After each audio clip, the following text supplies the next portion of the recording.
তো আমার কাছে আছে দুনিয়ার সবথেকে ছোট বেলুন থেকে দুনিয়ার সবথেকে বিগ বেলুন। তোমরা তো সবাই জানো এইটা আমরা আমেরিকা থেকে অর্ডার দিয়ে নিয়ে এসেছি। তো আজকে আমরা দেখব এগুলোর মধ্যে কোন বেলুনটা জল দিয়ে সবথেকে বড় ফুলবে। আরে আমেরিকার বেলুনটা কত বড় ফুলবে একমাত্র ভগবানই জানে। সর্বপ্রথমে 1 টাকা দামের বেলুন, এই বেলুনটা নলের মধ্যে ঢুকছেই না আর জল ভরতেই দেখো যা এক সানসেট ফেটে গেল। এবার 5 টাকা দামের বেলুন, ওর থেকে স্লাইড বড়, চলো দেখি এটা কত বড় ফুলে। আর জল ভরতেই গাইস এটা কত বড় ফুলেছে।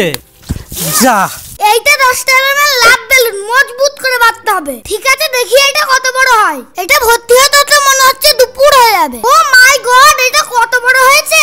আবার এক ধরতারি ভিজাই গেলাম। তুই তো আসার টাইম পেল না।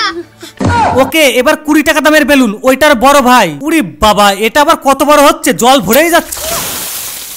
যা গাইস এ তো পুরো ভিজে গেলাম তো। গাইস এবার 40 টাকা দামের বেলুন। ধরতারি এটা ফাটবে না নাকি? ধর এই ভিডিও আমি আর করব না, খালি ভিজে যাচ্ছি। আর এই ভিডিওতে 1 মিলিয়ন লাইক হলে এই আমেরিকা বেলুনের ভিডিও দেখতে পাবে। ঠিক আছে কত নম্বরে বেলুনটা সবথেকে বেশি বড় হয়েছিল?